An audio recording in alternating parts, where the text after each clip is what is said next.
Hi YouTube, this is Helga from the Inner Woods. And since I'm quite unhappy with how I've set up my camera angle and how that's making me look, I thought I would share my body dysmorphia story.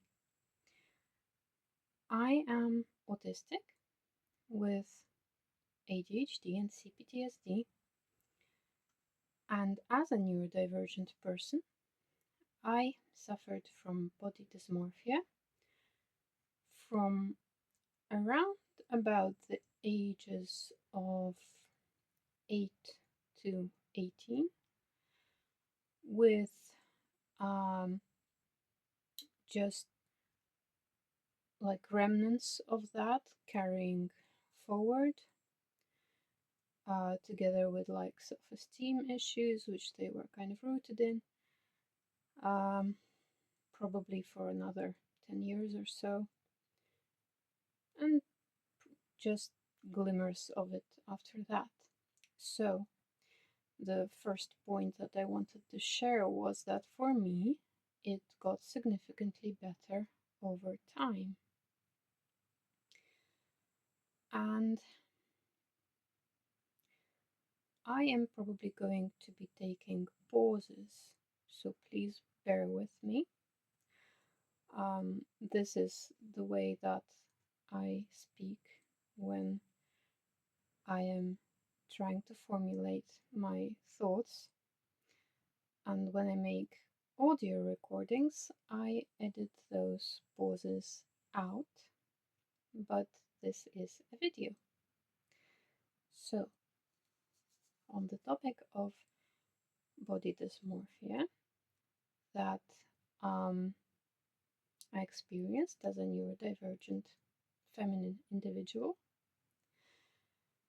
there are a few things that I would like to share, and perhaps they will be helpful to you.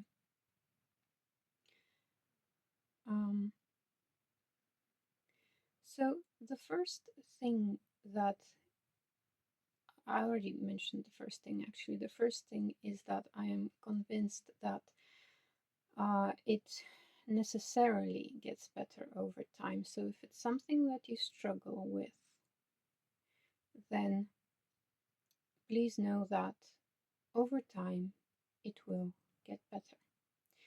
Not on its own, not just because time is passing, of course. The reason it gets better over time is that the brain gathers new information about the world around it and itself. To illustrate this point, I will go into some of the details of how I had big shifts in my body dysmorphia over time, and I figured out how it was working for me, although I'm pretty sure that this wouldn't be the only way one might get body dysmorphia. But with me, the primary component was ethnic. So I want to touch on the topic of ethnicity here. And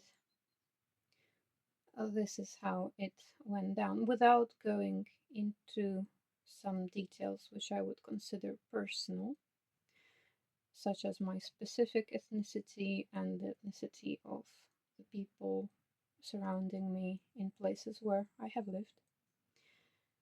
So, I am of mixed ethnicity. So, some of my features aren't necessarily very similar in their entirety to the features of people living in the place that I'm from. And I have also even as a child, been moved around a lot by my family to live in other places and other countries, even different to the one I was born in. So it started out with me as a child up to the age of about 7, looking at the people around me and seeing myself as a little bit different. Not a lot different, just a little bit different. So it wasn't like, oh, these people are different. It was more like, all of these people seem to look more or less the same. And this seems to be normal. A lot of them seem to be good looking. My difference, therefore, in the logic of the child's brain who doesn't know any better, my small differences must mean that I am not as good looking as these other people, for example. So that's kind of the starting point of how my body dysmorphia developed. As I said, this was like before the age of 7. So my brain was formulating a picture of itself and its looks based on what it was observing around it. It was comparing itself to other people, how they looked, and what it could perceive of itself. However, at that point, I, as a child, still had more or less a small inkling that I was still kind of inherently pretty, right? My parents did do their best to tell me that I was pretty. I wasn't sure I believed them, but I was working on having that uh, intellectual knowledge sink in, so to speak, by observing the world and seeing if I could come to that conclusion. Now, I would like to reiterate that I am neurodivergent, I am autistic, and that is actually, I remember what I am saying as being the thought process of me at that age. So I was understanding the world, including my own body image, through an intellectual lens. And perhaps this is significant because I wouldn't know how a neurotypical brain would internalize information about body image at a young age. I only know how my brain did it. So, this necessity to understand intellectually why something is and to be the person making the final decision on whether or not something is when it pertains to myself and my life was definitely something that is very characteristic of how autism manifests itself, right? So what happened after the age of 7 was I was moved to a different country where people were quite a lot more different in their outward appearance to myself. And I was under a lot of stress, and for a long time I was also ostracized, kind of bullied, I guess. So just this is sort of important, right, to the body dysmorphia story, not to everything else. So being very stressed out and being ostracized, my brain started looking around at the people around it, uh, frantically trying to find ways to be more agreeable and acceptable to the people around it, seeing what looks, for example, were agreeable and acceptable to uh, the surrounding social environment, and finding itself very, very different, which was really the case, right? Now, because I already had the kind of initial hooks of being uncertain about my looks and uh, how how I what kind of sort of people I belonged to in the way that I looked. By this point, because of the stress and because of being ostracized, the my self-image suffered. Of course, it did. However, what happened was um, my brain began to literally project these internalized uh, concepts of its the parts of my face and my body being ugly and horrible onto what I would literally with my eyes see in a mirror or on photographs. It didn't help that at this point my physical appearance also suffered from um, some other issues that led to me being overweight for a while. That kind of, you know, made the problem worse. And the thing is that when I say body dysmorphia, it's you might or might not know, right? It's not just like a self-image issue. It does manifest in this very, very strange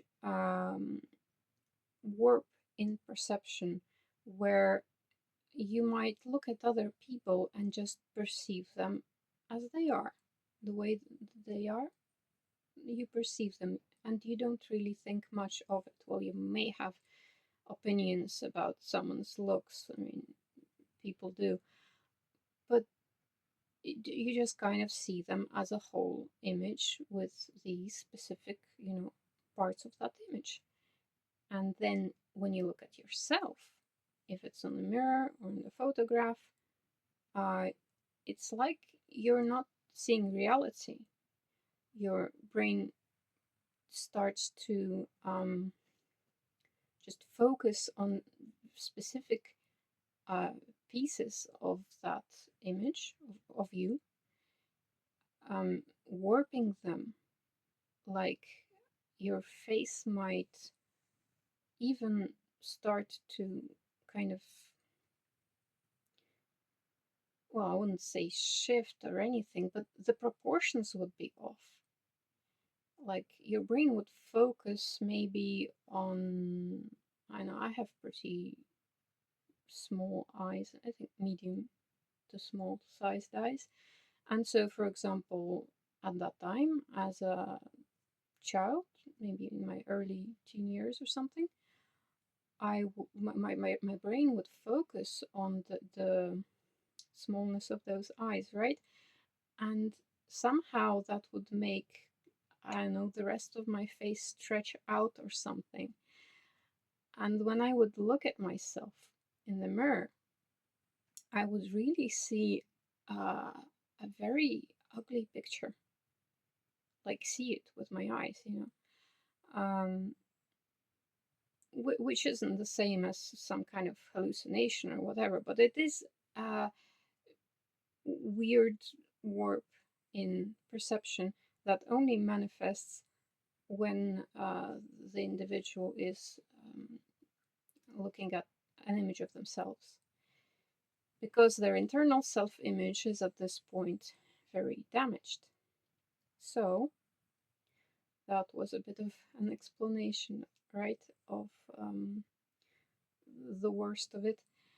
And then it would also obviously cycle back in on itself, because once you are looking at this image of yourself, you start thinking of yourself as even more ugly and horrible, and then that just makes your mental health completely spiral. However, my point here is I was, well, I'd like to kind of skip over the other factors that were feeding into my negative self image and focus on the issue of ethnicity, because it is what eventually helped me to um, find myself in a much healthier place in regards to my body dysmorphia, which eventually, you know, sort of gradually went away. So, in terms of ethnicity, as I said, for the way that it developed for me was I didn't find myself rooted early on uh, in kind of looking at faces that were similar enough to mine in my immediate surroundings, barring family members, but even they, look a little bit different to me. So, and then I was in an environment which was just drastically different, and beauty in that environment was a category that was also belonging to very different features. Uh, and I know it may be a bit strange to see pale skinned, blue eyed lady say things like this, but that was my story. That just happened like that, despite, you know. So eventually, as I grew older and I started working on my self image in other ways, and found myself other ways of connecting to feeling maybe prettier than I initially had internalized. Eventually, I did move country again, once more to a place that was similar enough to me. Um, the people living there, right, were similar enough to me. However, not quite like me. But by this point, that suited me fine. I thought I wouldn't stand out too much, and that helped with some of my issues with mental health, not standing out in the place where you live. Um, and then also, I was still thinking, well, uh, just how not as pretty as everyone else am I, right? By this point, I was starting to see myself in the mirror and on pictures um, more normally, right? I would actually see my features, and the uh, warping of the proportions stopped. Again, this is just through some time passing and through working on my self-image in other ways. I'm coming back to the ethnicity bit in a bit, because then that healed my self-image finally, because there was that part of the work which was had to do with other things, and then eventually I got to a place where I actually found out about my roots and why I look the way I do.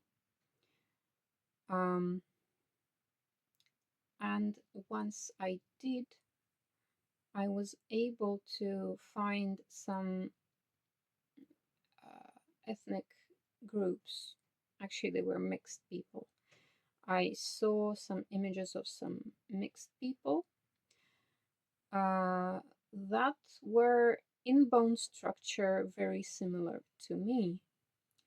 And when I saw them, and they were pretty, that was when my brain finally made the connection that everything was fine with how I looked. And I was like probably about 30 at this point, years old. I'm in my late 30s now. So here, I did want to share this story